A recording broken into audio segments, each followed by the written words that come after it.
بسم اللہ الرحمن الرحیم۔ دوستو، آج کی اس نشست میں آپ کو خوش آمدید کہتا ہوں۔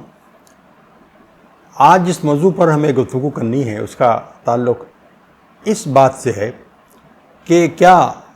زمانے کی تبدیلی کے ساتھ، حالات کی تبدیلی کے ساتھ اسلام کی دعوت پر، یعنی اس دعوت میں ہم کن موضوعات کو ترجیح دیں،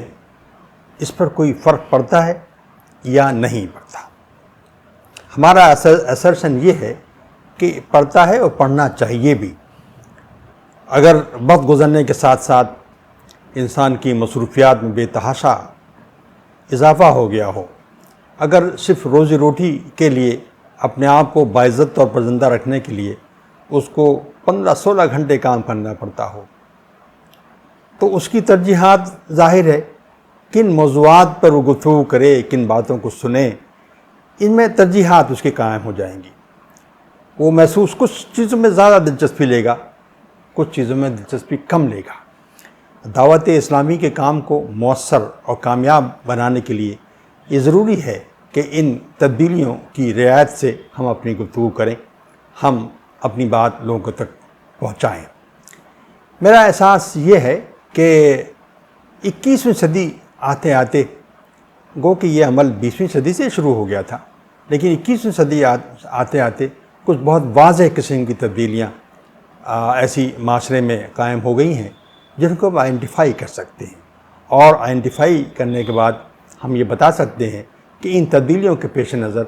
اسلام کے پریزنٹیشن میں کیا تبدیلیاں آنی چاہیے یا آنا جن کا ضروری ہے، تاکہ یہ بات صحیح طور پر ترسیل ہو سکے اور صحیح طور پر بات پہنچائی جا سکے۔ تو میں نے اپنے غور و فکر کے دوران جو تبدیلیاں اس وقت آئی ہیں، انسان کی جو پرائرٹیز میں تبدیلی آئی ہے، جو مصروفیات کی بڑھتی ہوئی مصروفیات کی بنا پر جو ہماری ترجیحات میں تبدیلی آئی ہے، اس کے پیش نظر میں نے 3 پہلو میں نے آئیڈینٹیفائی کیے ہیں جن کو پیش نظر رکھا جانا چاہیے جب ہم اسلام کا تعارف کرائیں۔ سب سے پہلی بات تو یہ ہے کہ اس وقت کا انسان، ایک پہلو جو ہے، اس وقت کا انسان اس دنیا کے قوانین پر، ضابطوں پر، اور جو کچھ اس دنیا میں ہو رہا ہے قدرتی طور پر، ان پر اس نے اتنا گویا کہ کمال حاصل کر لیا ہے ان کے فہم کے اندر، ان کے انڈرسٹینڈنگ میں، ان قوانین اور ضابطوں کی جانکاری میں، کہ اب وہ پورے کانفیڈنس کے ساتھ یہ کہہ سکتا ہے کہ اب کیا چیز ہونے والی ہے، کیا ہوگا، اور کیا خرابی ہو گئی ہے جس کو ہم کس طرح سے ہم ٹھیک کر سکتے ہیں۔ گویا قوانین کا اتنا علم، نہ صرف یہ کہ ان کا علم اور ادراک، بلکہ ان کو نئے نئے میدانوں میں ان قوانین کو، یعنی قوانین فطرت کو استعمال کر کے اپنے مسائل کو حل کرنے کا جو ایک عادت پڑی ہے، جو اس کی گویا کہ اس کی ٹریننگ ہو گئی ہے، اب وہ اس کے سامنے کچھ مسائل باقی نہیں رہے۔ وہ یہ سمجھتا ہے کہ ہمارے تمام مسائل ہم خود انہی جو قوانین ہم نے معلوم کیے ہیں ان کی بنیاد پر ان کو ہم حل کر سکتے ہیں۔ اب ایسا لگتا ہے کہ وہ جملے جو پہلے بولے جاتے تھے کہ ہاں ٹھیک ہے انشاءاللہ اللہ مالک ابھی کام ہو جائے گا، اب وہ زیادہ ریلیونٹ نہیں ہے۔ اگر یہ بات کہی بھی جائے تو آج کے بچے یہ کہتے سنائی دیتے ہیں کہ اس طرح کام نہیں چلے گا، ہمیں معلوم ہے کہ کیا ہوا ہے اور کیا کریں تو ٹھیک ہو جائے گا۔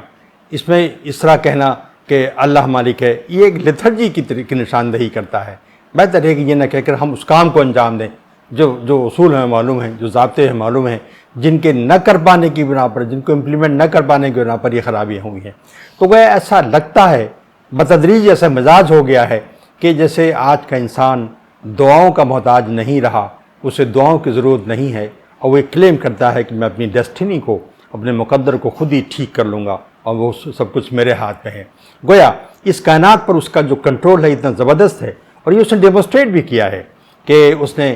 مختلف قوتوں کو ہارنس کر کے، مختلف قوتوں کو اپنے کنٹرول میں کر کے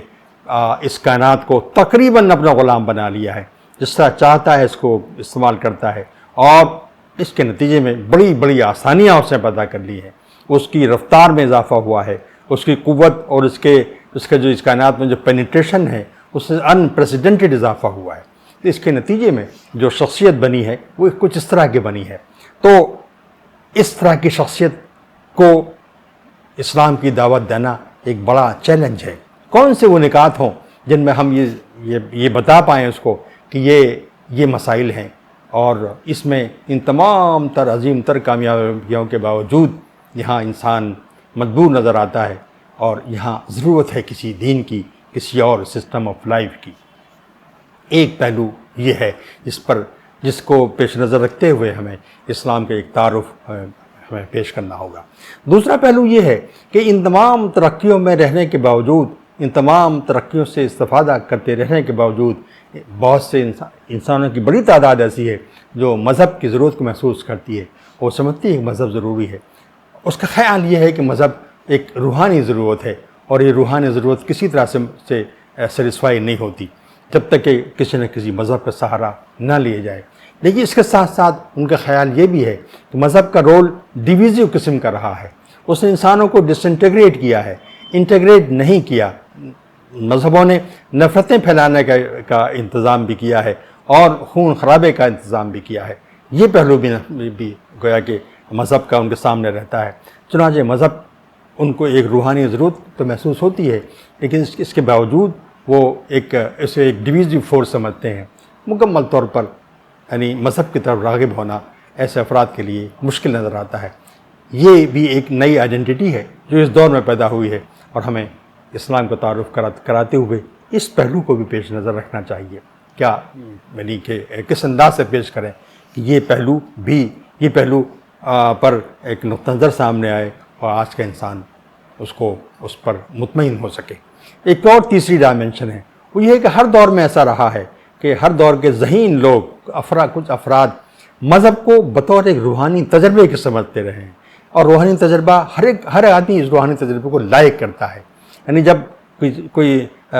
مذہب کسی کو قبول ہوتا ہے، یا جن لوگوں سے وہ متاثر ہوتا ہے، وہ ان لوگوں سے متاثر ہوتا ہے جنہوں نے مذہب کو بطور تجربہ بیان کیا ہے کہ یہ ایک تجربہ ہے، ایک روحانی تجربہ ہے، اور ہر انسان اس روحانی تجربے سے گزرنا چاہتا ہے۔ تو کوئی مذہب کا ایسا سلسلہ جو انسانوں کو اس طرح کے تجربات سے روشناس کرا سکے، بتا سکے، اور خود ان کو ایکسپیرئنس کرا سکے، یہ بھی ایک اٹریکشن ہو سکتا ہے، یہ بھی ایک ڈائمنشن ہو سکتی ہے۔ اس کو پیش نظر رکھ کے ہم اسلام کا تعارف کرا سکتے ہیں، اور شاید ہم اس میں خاصے کامیاب ہو سکیں۔ تو اس وقت دور جدید میں یا 21ویں صدی کے اس زمانے میں ہمیں یہ 3 طرح کی ڈائمنشنز نظر آتی ہیں انسانوں کی سوچ میں، انسانوں کی فکر کے اندر، انسانوں کی مصروفیات میں، ان کی ترجیحات میں۔ ان ڈائمنشنز کو سامنے رکھتے ہوئے ہمیں اسلام کے تعارف کی تیاری ہمیں کرنی ہے۔ تو میں بتاتا ہوں مختصراً کہ اس تیاری سے میری مراد کیا ہے۔ مثلا پہلا ڈائمنشن کے سمے سے کہ میں نے عرض کیا، اس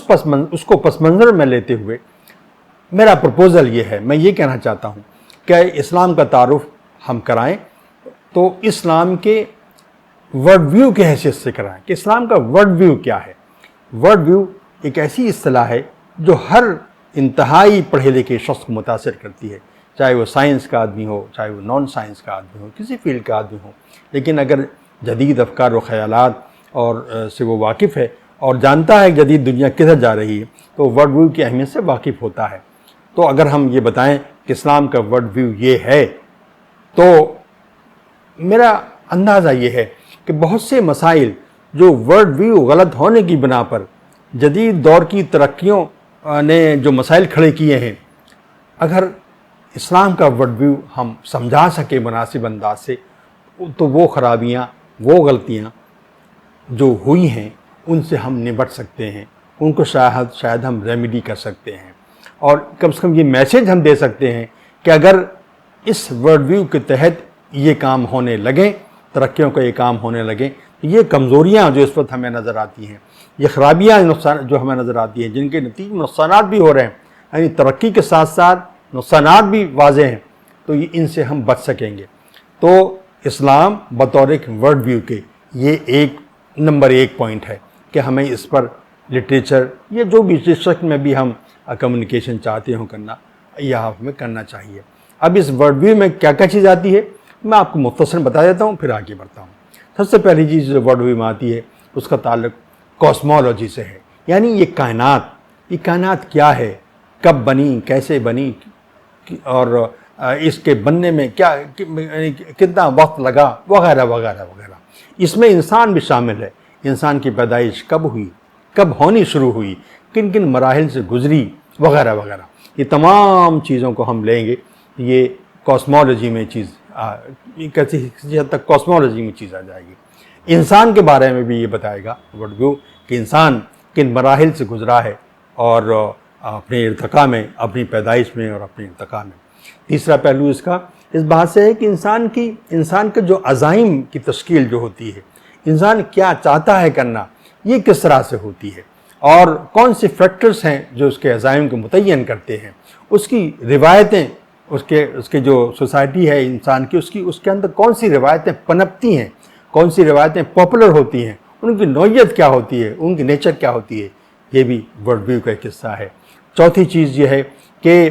یہ تمام یہ جو کائنات چل رہی ہے، انسانوں کے جو مختلف سرگرمیاں جاری ہیں، ان میں اس میں محرکات کیا ہیں، تو جن کے نتیجے میں انسان کچھ کام کرتا ہے، کچھ کاموں سے رکتا ہے، کچھ کام کرنا چاہتا ہے، کچھ کاموں سے وہ اجتناب کرنا چاہتا ہے، وغیرہ وغیرہ۔ کون سی وہ چیزیں ہیں، کون سے وہ فیکٹرز ہیں جن کے نتیجے میں یہ سب ہوتا ہے، تو یہ بھی ہمارے ورلڈ ویو ہی سے آتا ہے۔ چوتھی چیز ہوتی ہے کہ یہ جو کچھ ہو رہا ہے کائنات کے دنیا کے اندر، اس کا انجام کیا ہونے والا ہے، اس کا انٹینٹ کیا ہے، اس کو ہم فلسفی کی زبان میں کہتے ہیں ٹھیلیو، اس کا ٹھیلیولوجی کیا ہے اس کی۔ تو یہ تمام جو ڈائمینشنز ہیں یہ ورلڈ ویو کے تحت آتی ہیں۔ جب ہم اسلام کا ورلڈ ویو بیان کریں گے تو تمام چیزوں کو ہمیں بیان کرنا ہوگا۔ تو آپ اتنا سمجھنا کوئی مشکل نہیں ہے کہ گو کہ ہم ان تمام ٹاپکس کے تحت اسلام کا موٹا موٹا تعارف کرا رہے ہوں گے، لیکن اس روایتی تعارف سے یہ بالکل مختلف ہوگا جس کو ہم مختلف جو روایتی انداز میں جو کتابیں لکھی گئی ہیں ان میں ہم جس انداز کا تعارف پڑھتے آئے ہیں، اور جو لوگوں کو شاید آج متاثر کم کرتا ہے، اس انداز کا ایک تعارف ہمیں تیار کرنا چاہیے in the name of Islamic world view. ایک پہلو۔ دوسرا پہلو جس کا تذکرہ میں نے کیا تھا کہ جو مذہب کو جو ضروری تو سمجھتے ہیں لیکن روحانی تجربے کے یعنی روحانیت کے اعتبار سے روحانی ضرورت محسوس کرتے ہیں، لیکن وہ یہ بھی سمجھتے ہیں کہ جو مذہب نے انسانوں کو ڈس انٹیگریٹ کیا ہے، انٹیگریٹ نہیں کیا۔ یہ ایک چلا آ رہا ہے پرسپشن، اور ایسا غلط بھی نہیں ہے، مذہب کے نام پر بہت کچھ ہوا ہے، اسے ہمیں تسلیم کرنا چاہیے۔ تو اس پر میرا یہ خیال ہے کہ قرآن جس انداز سے اپنے آپ کو متعارف کراتا ہے، ظاہر ہے جب ہم قرآن دیتے ہیں کسی کو پڑھنے کے لیے، تو قرآن جو پہلے رکوع میں سورہ بقرہ کے جو کہتا ہے کہ اس کتاب سے وہ لوگ مستفید ہو سکتے ہیں، ان کو ہدایت مل سکتی ہے، جو اس کے بارے میں قرآن بہت واضح طور پہ کہتا ہے کہ جو اللہ سے ڈرنے والے ہیں، غیب پر ایمان لانے والے ہیں، اور اللہ کے سامنے جھکتے ہیں، اللہ کی راہ میں خرچ کرتے ہیں، اللہ کی ہدایت پر یقین رکھتے ہیں اور آخرت پر یقین رکھتے ہیں۔ یہ 6-7 قسم کے ٹریٹس ہیں قرآن گناتا ہے کہ جن کے اندر یہ پائے جاتے ہیں وہ اس کتاب سے ہدایت پا سکتے ہیں۔ بظاہر اگر غور و فکر کے بغیر دیکھا جائے ایسا لگتا ہے کہ یہ وہ لوگ ہیں جو آلریڈی ایمان لا چکے ہیں، لیکن ظاہر ہے ایسی بات نہیں ہے۔ یہ میرے خیال میں یہ وہ لوگ ہیں۔ اصل میں ہمارے ہاں جو مذہب کا تصور ہے کہ اسلام کی ابتدا آدم سے ہوتی ہے، آدم علیہ السلام کو اسلام کی جو اللہ نے ہدایت دے کر اس دنیا میں بھیجا، وہ ہدایت پرکولیٹ ہوتی رہی تمام انسانوں میں۔ جب انسان مختلف قبیلوں، مختلف قومیتوں میں تقسیم ہوا تو یہ پرکولیٹ ہوتی چلی گئی ہر قوم کے اندر، ہر قوم کے ہاں پہنچی۔ اور ہمیں معلوم ہے کہ اللہ نے ہدایت کے لیے ایک لاتعداد انبیاء اکرام بھیجے ہیں، ہر قوم میں ایک ڈرانے والا، ایک بتانے والا ایک آیا ہے۔ یہ ہمارا علم کہ ہم کو بتایا گیا ہے۔ تو گیا ہر قوم کے اندر چاہے وہ کہیں بھی رہتی ہو، اس کے اندر اس ہدایت کی جو اللہ نے آدم کو دی تھی، اور جو وقتاً فوقتاً پھر اس کو رینیول اس کا ہوتا رہا، وہ ہر قبیلے میں، ہر قوم میں کسی نہ کسی شکل میں، چھوٹی شکل میں، بڑی شکل میں، بہت منظم شکل میں یا غیر منظم شکل میں، یا محض روایتوں اور کہانیوں کی شکل میں ہی ہر جگہ موجود ہے، ہر جگہ پائی جاتی ہے۔ تو تصور یہ ہے کہ مذہب کو اس طرح سے پیش کی جائے یا اسلام کو اس طرح سے پیش کی جائے کہ وہ اسی روایت کا ایک سلسلہ ہے اسی روایت کا جو آدم سے شروع ہوئی تھی، بعض جگہ پہنچتے پہنچتے اور وہ جو ہے اس میں کچھ کمیاں واقع ہو گئیں، کچھ اس میں خرابیاں در آئیں، لیکن بہت سی باتیں، بہت سی تعلیمات، ہدایت کے بہت سے پہلو ان تمام روایتوں میں آپ کو مشترک نظر آئیں گے۔ اس اشتراک کی واحد وجہ یہی ہے کہ ان کا سورس ایک ہی ہے۔ تو یہ بتانا چاہیے، ایک ایسا تعارف ہو اسلام کا، اور ظاہر ہے کہ اس قرآن کے اسی پیمانے پر ہو کہ جس سے اندازہ ہو سکے کہ جو مختلف مذہبی روایتیں دنیا میں پائی جاتی ہیں، بنیادی طور پر ایک اس مذہبی بیسک اور کور روایت کا حصہ ہیں، اس سے ٹوٹ کے آئے ہیں۔ تو اس طرح جب ہم اسلام کا تعارف کرائیں گے، ایک قسم کی انسانی جگانگت پیدا ہوگی، لوگوں کو لگے گا کہ ہم بھی اس روایت کا حصہ ہیں اور یہاں کچھ خرابیاں ہمارے اندر آئی ہیں۔ تو قرآن کی جو اپروچ ہے اسلام کا تعارف کرانے کی، یہ ہمیں اس اپروچ سے ڈیفرنٹ نظر آتی ہے جو اکثر و بیشتر روایتی طور پر ہمارے کتابوں کی شکل میں ہمارے لکھی گئی ہیں، لکھی جاتی ہیں۔ میرا خیال یہ ہے کہ تعارف اسلام کا اس بنیاد پر بھی ہو، اس بنیاد پر جس طرح کہ قرآن اپنے آپ کو کا آغاز کرتا ہے۔ تو اس سے ایک پوری مذہبی ایک مذہب ہمیں ایک کنٹینیوٹی نظر آئے گی، اور مختلف علاقوں میں مذہب اسی شکل میں نظر آئے گا۔ ہم زیادہ بہتر طور پہ یہ کہہ سکیں گے کہ یہ مذہب اصل میں شکل اس کی یہ تھی اور یہ بگڑ کے یہ شکل ہو گئی ہے۔ شاید یہ سمجھنا میں شاید آسان ہو، یہ ایک اس دور میں شاید یہ ایک ضرورت بن کے ابھری ہے جو ہمیں کرنا چاہیے۔ تیسرا جو پہلو ہے وہ یہ ہے کہ مذہب ایک روحانی تجربہ بھی ہے، اور جو لوگ اس تجربے سے گزرتے ہیں ان کے لیے بہت ہی خوبصورت تجربہ ہے، بڑا قیمتی تجربہ ہے۔ وہ اس تجربے کو کرتے رہنا چاہتے ہیں، اور دوسرے لوگ جو اس تجربے کو سنتے ہیں وہ بھی اس تجربے سے گزرنا چاہتے ہیں۔ یہ ایک ایسا روحانی تجربہ ہے، اور جو لوگ گزرے ہیں ایک بڑا مقام رکھتے ہیں، وہ بڑے اعلیٰ کردار کے لوگ ہیں۔ ان کے اندر انسان دوستی پائی جاتی ہے، ان کے اندر عظمت ہے، وہ تمام کردار ان کے اندر ہیں جن کو ہم سوچ سکتے ہیں۔ رسول کریم صلی اللہ علیہ وسلم کی جو ذات والا صفات ہے وہ اس طرح کی ایک شخصیت ہے۔ ہمیں سیرت پر بہت سی کتابیں ملیں گی جو رسول صلی اللہ علیہ وسلم کے پیدائش سے قبل کے حالات، پھر پیدائش کے بعد کے حالات، پھر پورا جو سلسلہ ہے آخر تک وہ بیان کر جاتی ہیں، بطور ایک ہسٹری کے بیان کرتے ہیں ہم لوگ۔ لیکن یہاں ہمیں بتانا یہ چاہیے کہ یہ ہستی جو اتنی عظیم ہستی ہے، جو کہ عظیم ترین تجربے سے گزری ہے مذہبی دنیا کے، اور تو اس کا روزمرہ کا معمول کیا تھا۔ اور اس تجربے کی خاص بات یہ ہے کہ یہ بیک وقت روحانی تجربہ بھی ہے، اور مکمل طور پر اپنی مادیت بھی لیے ہوئے ہے۔ یہ ایسا تجربہ ہے، یہ عجیب غریب تجربہ ہے، عجیب غریب یہ شخصیت ہے رسول اللہ صلی اللہ علیہ وسلم کی، جہاں کہ روحانی اعتبار سے آپ ہمالیہ پہ کھڑے نظر آتے ہیں، لیکن جو مادی ضروریات ہیں اس سے کبھی کہیں کمپرومائز نہیں کرتے۔ یہ ایسی شخصیت ہے جو بہت کم ملتی ہیں، لیکن اس کا چھوٹے موٹے تجربے بھی اس نوعیت کے جب انسان کو ان تجربوں سے گزرتا ہے تو بڑے خوبصورت اور بڑے قیمتی تجربے بن جاتے ہیں۔ وہ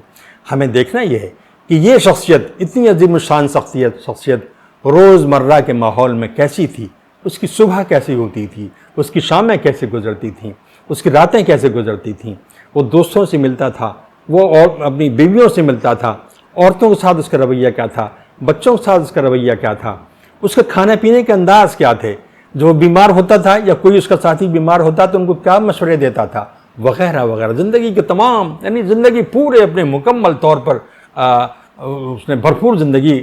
سستی نے گزاری، لیکن یہ تجربہ بڑا عجیب غریب تجربہ رہا ان کو، یہ جو روحانیت کا تجربہ تھا۔ تو ایسی شخصیتیں اس پہلو سے اگر ان کو دیکھا جائے تو یہ متاثر کرنے والی یہ متاثر کرتی ہیں، یہ شخصیتیں متاثر کرتی ہیں، اور ان شخصیتوں سے متاثر ہو کر پھر انسان اس چیز سے متاثر ہوتا ہے جس کی ہدایت ان شخصیتوں نے دی ہوتی ہے، جنہوں نے جو پیغام یہ شخصیتیں لائی ہوتی ہیں۔ تو اسلام کو اس انداز سے پہنچانے کا ایک طریقہ یہ بھی ہے کہ اس ہستی کے تعارف سے ہم اسلام کو پہنچائیں،